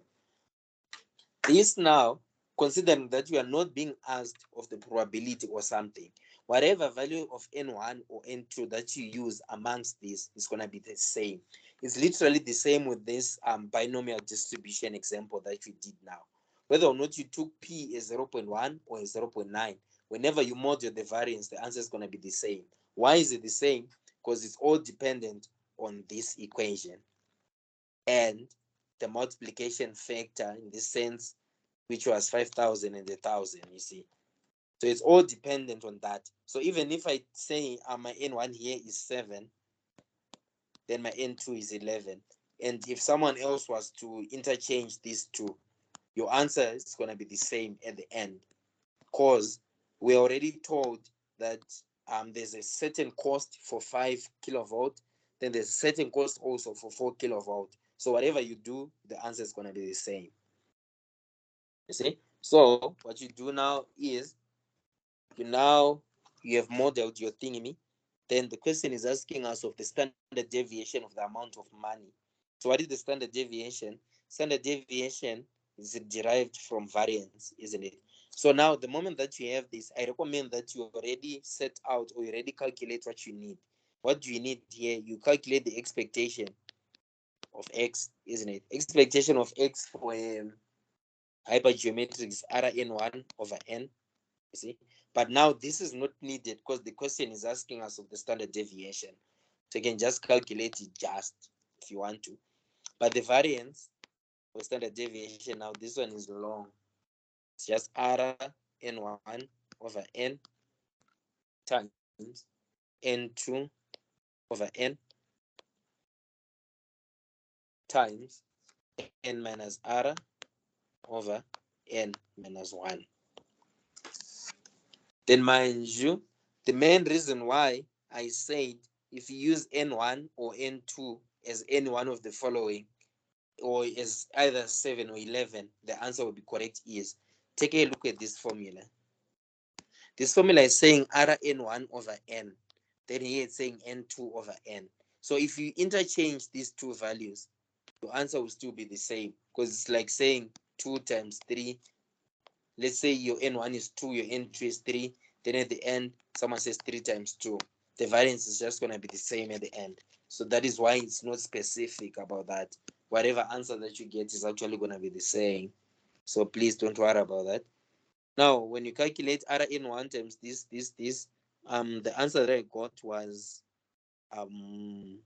actually it's this one. I got 1.006536 when I substituted the values, isn't it? So we go on to the cost. The cost is actually the same. Let y denote the cost, isn't it? Then what is the cost? You say x. You can choose whatever it is that you want. It's still fine. For me, I would say let x denote the 5 kilovolt ones, isn't it? So my x will be the 5 kilovolt amp, isn't it? So it's gonna be x plus what is left now. How many are we drawing? We're drawing 6. So if you draw x of the 5 kilovolt, how many of the 4 kilovolt are left? It's 6 minus x. Then you model it as usual. We say it's going to be 9,000 times x plus, in this case, it's going to be 5,000 times 6 minus x. Then you do the computation. Then the answer that I got here was 4,000. It's going to be 30,000 plus 4,000 x. That's what I got. Then now you're calculating the variance of y, which is what you need. It's going to be 4,000 squared times the variance of x. Then when you're looking for the standard deviation, which is what you're looking for, it's going to be square root of 4,000 squared times, what's the variance of x? We already calculated it here. Is 1.006 blah blah blah. Don't know what I got there. Then when you do that, calculate your, compute this in a calculator, get your answer. Then my answer was 4013.0506. I don't know what I got at the end, but yeah, this is what you wanted. Any questions?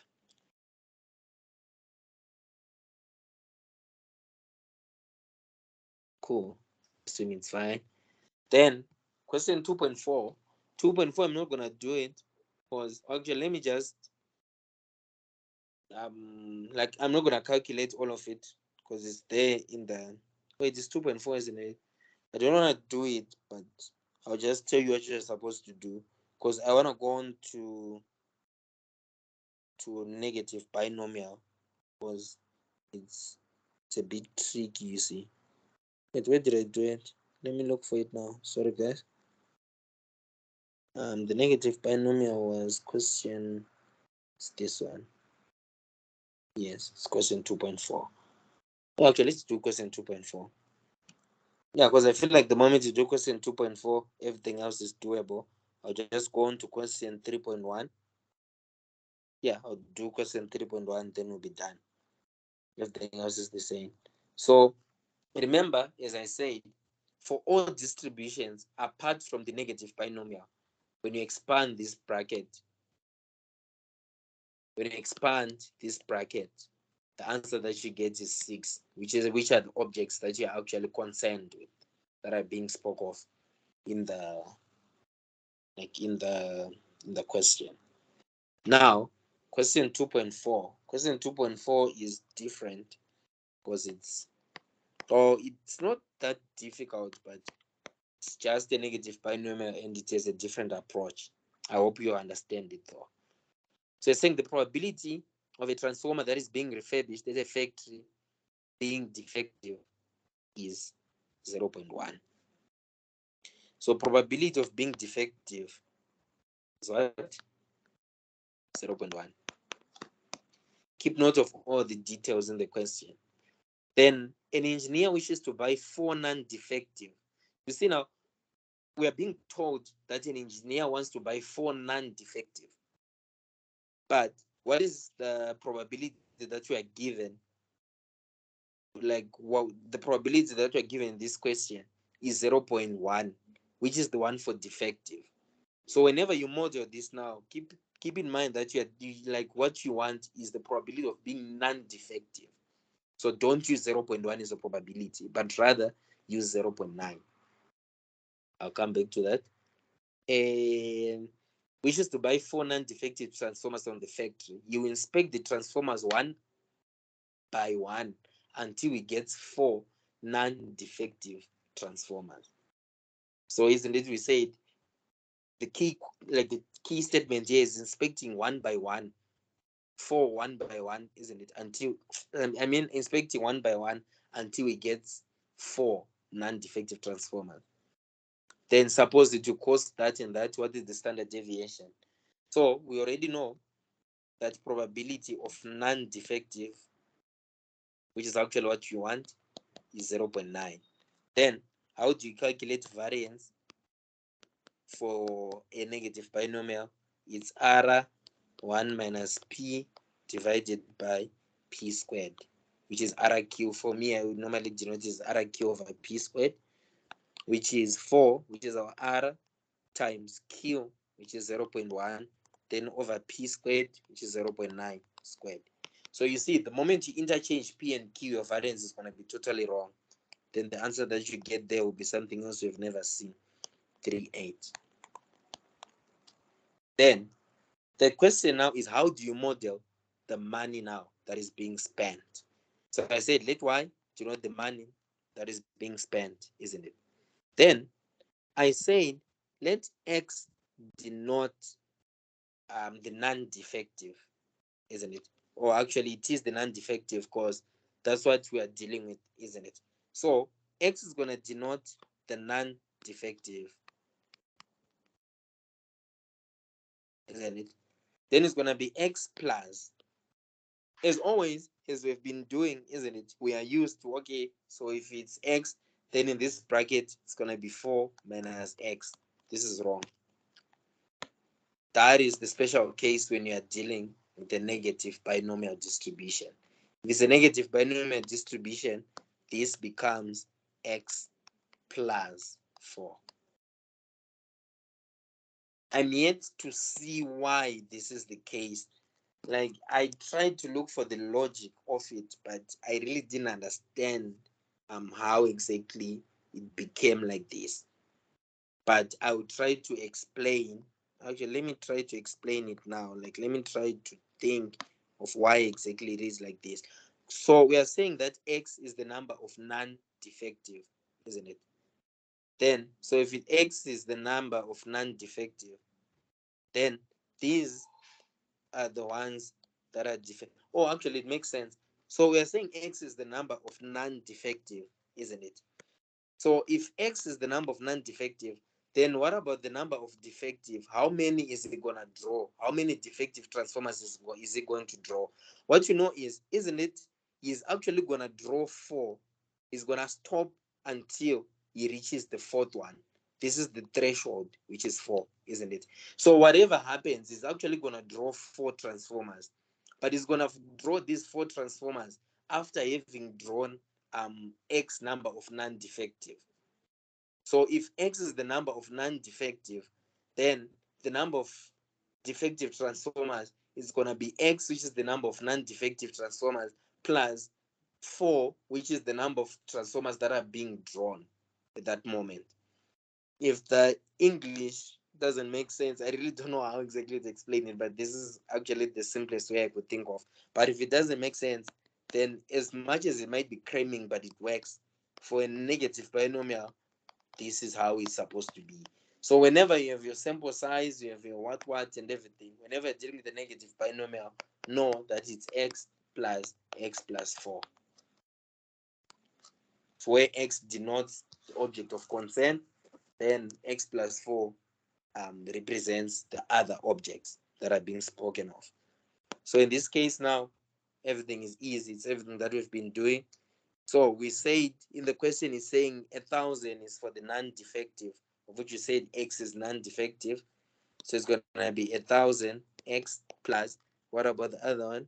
It's 5,000 into x plus 4. The common mistake that I would do if I was someone else is I would simplify this bracket, then it becomes 2x plus 4.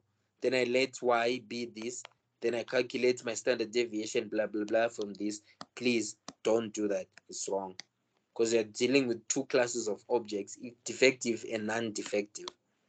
Though even if you expand the bracket, doesn't add up to what we said there, it's fine. That's the special case of a negative binomial. So when you do this, the answer that I get is 6,000x plus 20,000. This is y. Then how do you calculate variance of y? It's going to be 6,000 squared times variance of x. Please note that the variance of a constant is 0. Constant doesn't vary. That's why we're not including this. So it's going to be 6,000. So our standard deviation is going to be the square root of 6,000 squared times square root of the variance. So times the variance, I mean, what was our variance of x? 0.4938. It's going to be times 0.4938. Then after this, get your answer, which was 4216.37. What? Don't know what was there. So yeah, I feel like the major thing in it that you're supposed to take from this is whenever you're dealing with the negative binomial, this, when you expand this, it doesn't necessarily add up to 4 or the thing in it that is being drawn. That's the special case of a negative binomial. But with all other distributions, what we've been doing now, the negative, the what, sort of the hypergeometric, the binomial, and all other distributions, it's just going to be that. Any questions? Because I feel like we're just going to do question, because question 2.5 is a binomial. So what we did, which is fine, because we actually did the binomial distribution. Then question 2.6, please do question 2.6, please. If you find any problems with 2.6, tell me. Because question 2.6 is a negative binomial also, but it's literally the same concept that you just did. And now to make things worse, the number of objects that are being drawn in this case is 4. So it's actually the same, because here we're also dealing with 4. So when you model your price is just going to be this. So that's going to be the same for question 2.6. Your price y is just going to be x plus 4. So when you model using this, everything will come out just fine. That's for 2.6, which is the reason why I didn't do it. Then question 3.1, I said it's in the attachment. Let me look for the attachment. Question 3.1 is in the attachment, which is it's the second sheet. It's this one. Question 3.1. Let me look for it here. Question 3.1. Where's 3.1? Yeah. So with this one now, I'm just gonna do one, because everything that you are gonna do from question 3.1 is actually the same. Because if you could see, like when you guys were writing your quiz and everything, like I was reluctant to answer such questions, you see, because it's literally one in the same concept, you see. Because one thing that I've seen with Dr. Chikwera is the moment you know how to do one of these questions, like literally how to do one of them, everything will be fine, you see. Because you just play around with the figures and everything, but it's actually one and the same thing. The normal distribution doesn't change. It will just give you, like, if you could see in the questions that you did there, it will give you hours as your mean.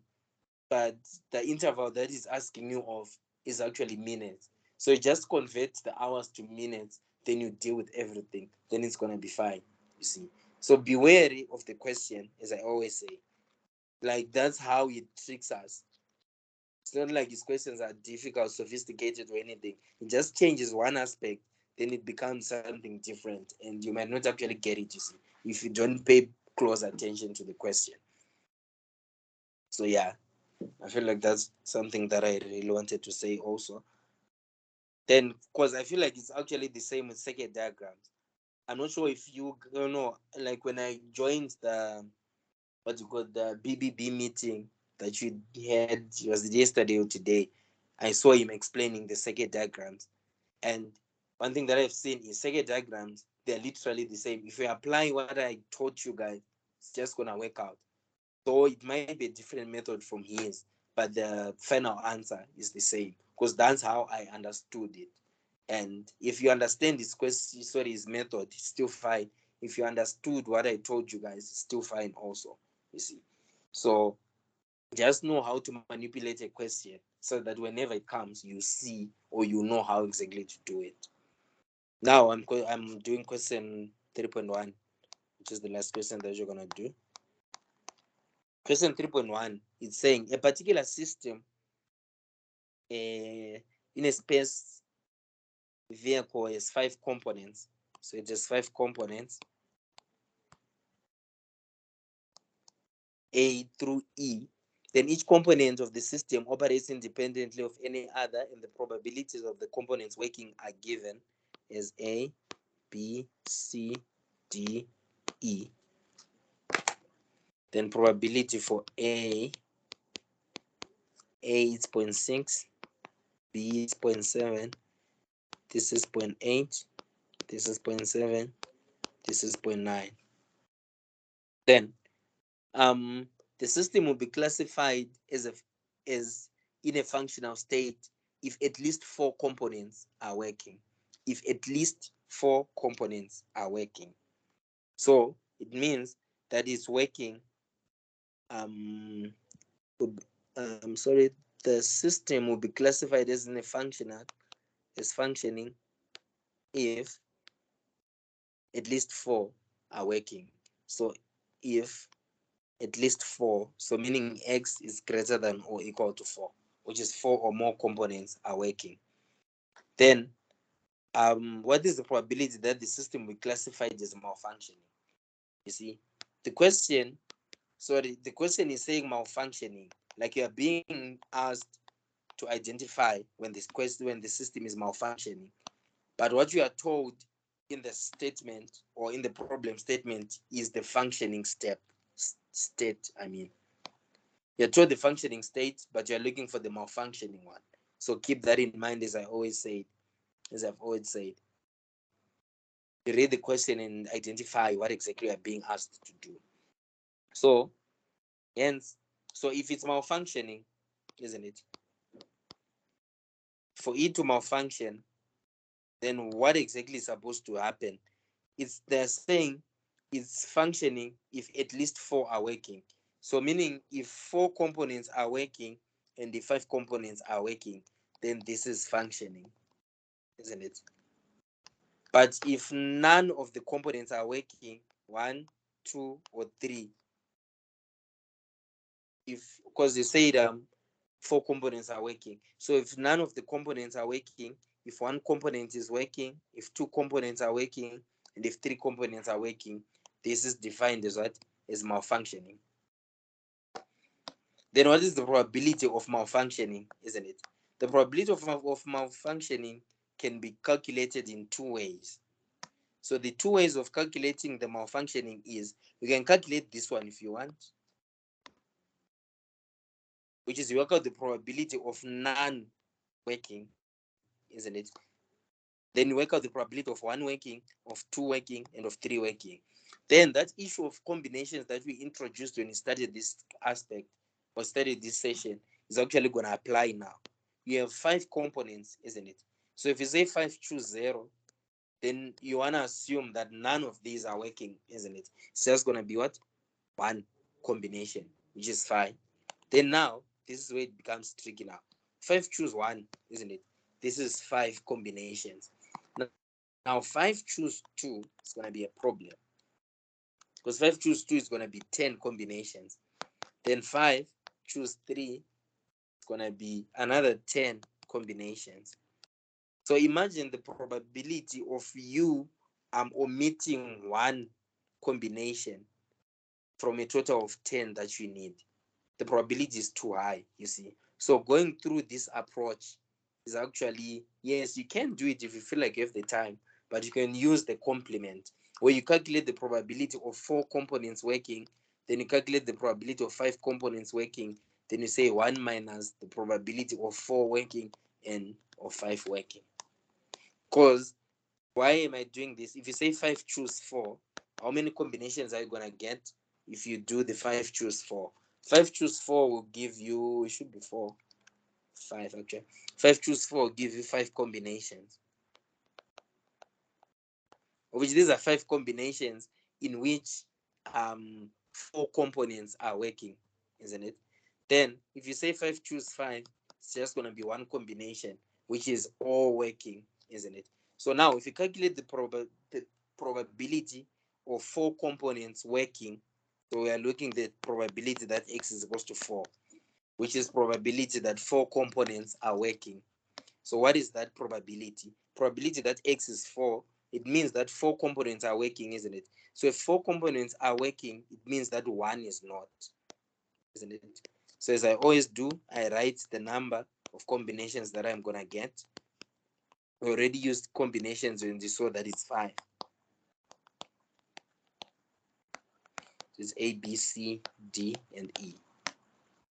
Then the question is, the thing that's required of us to do now is to identify which one will not be working, because you said 4 are working, isn't it? So if 4 are working, then it means 1 is not working. So let's denote the one that is not working by a prime. So here, say E is not working, D is not working, C, B, and A, of which we already know the probabilities of A, B, C, D, and E, which are these ones, isn't it? So the probability of A working, let me just try to do this. So the probability of A working is given as 0.6. So if A working is 0.6, then A not working is 0.4, which is 1 minus. B not working is 0.3. C not working is 0.2. D not working is 0.3. Then E not working is 0.1. This is 0.2, sorry, yes. So now just come and substitute these values accordingly. Here it's A, B, C, D working. Just take A, B, C, D from this side. Then E is not working. Take it here. You do the same for this combination. Do for this, for this, for this, for this, and for this. This is the probability that X is equals to 4, meaning 4 components are working. Then you also calculate probability that X is equals to 5, which is 5 components working. Which 5 components working literally means that all components are working. So you just multiply these ones. You multiply, you get your answer. Then it's just 1 minus the probability of 4 working.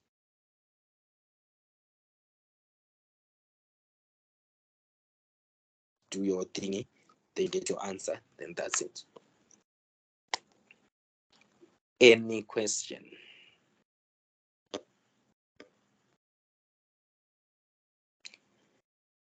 Okay, I hope there are no, it seems like there are no questions. So yeah, this was all about distributions. This is everything that you need to know. Just attempt the document that Dr. Shpoyera sent on the basis of the quiz that you guys wrote recently. I'm really not going to go through the normal distributions unless if you guys request that I do, we have a session on it. But I feel like on our last one, we really touched the normal distribution. Like we really did, I don't want to lie. And when I saw the questions, it's literally, the questions were derived from everything that you did in the session. Like it was just that. Then now we've done the distributions and I feel like everything should be fine. That's what I feel like. But if you have any questions, feel free to come to my inbox. I'll try to respond on time if I can. And yeah, any questions? Any question?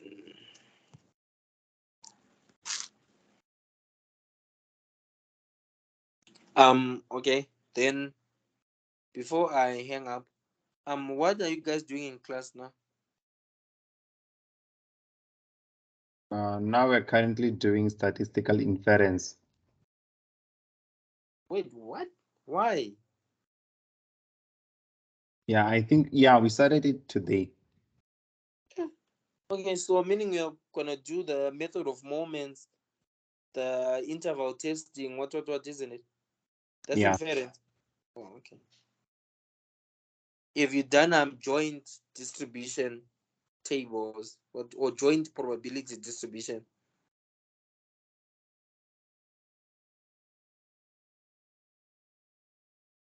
Okay, I feel like you haven't. We'll try. I'm not sure if he's gonna bring it, but nonetheless, it's up to him. So I will look at the slides, then I will see what exactly you guys are doing. Then we'll start from there. Like, Can I ask when we're going to cover topic 7? what's topic 7?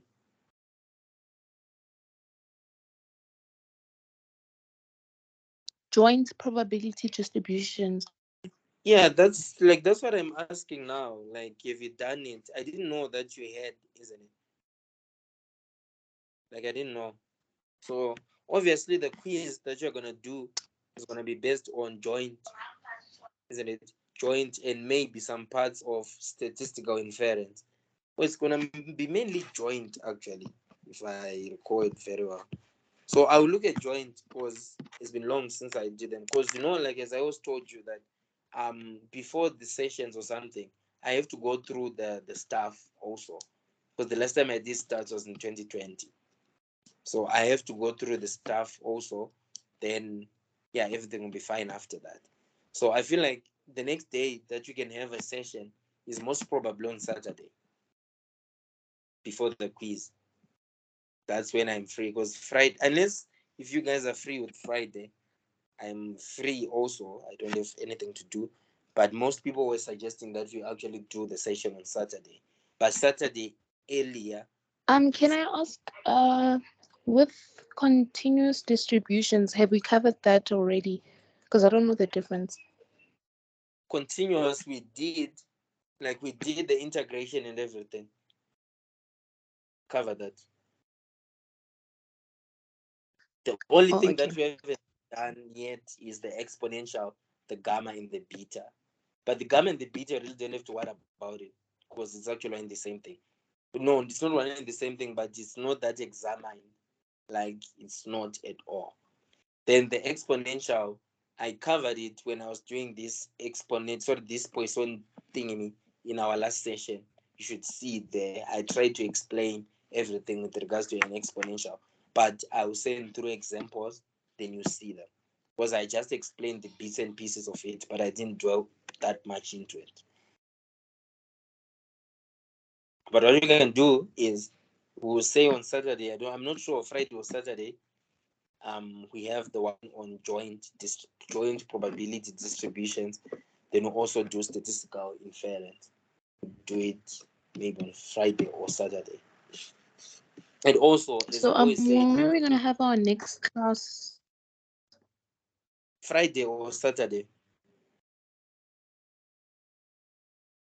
It's all dependent on you guys. Is it okay? Hello? That's okay. Okay. Yeah, so and I'll say this once more. If it's fine with you guys, please, if you're paying, isn't it? Pay maybe with 30 minutes to spare, like 30 minutes before the session. Because now me having to add people and stuff whilst we're supposed to be starting now, it takes time, you see. But it's still fine though, because I found a way to actually try to optimize it. So I'll be using my phone on the other end, then I'm using the iPad on the other end also. But please, when you pay or when you want to access the meeting, please do so with time to spare, because it makes everything easier for the both of us. So yeah, with this, I think we are done now. If you have any questions, please ask now before we end. Oh, this thing is off. Okay, so I guess there are no questions. I will see you guys on Thursday. I'll see you on. I'm not coming on Thursday the way. I'll see you on Friday or Saturday during our session. I'll post the thingy, then you just deposit the money in the same account. It doesn't change, it's still 50 Rand. Because some of you just paid in advance, which is actually a good thing, because I won't have to add people or something, which is still okay. But I recommend that if you're paying, please pay with time to spare, so that I'll be able to add people on time. So yeah, thank you so much, guys. I'll see those who are attending the next session, because the next session, unfortunately, it's not going to be free. Though I feel like the one after the next one might be free, because we might have to cover examples. Like there's no way that I'm going to charge the one session for explaining, then another one for doing examples. If we don't do examples in one session, the following session will be free, as we did with this one. Because I do understand that things are really tough for everyone. So I can't be charging every time. But the next time now, since it's a new topic and everything, it's going to be 50 Rand. I really hope it's fine with you. So if that's the case, I'll see you guys on the next session. And yeah, good luck. And thank you once more.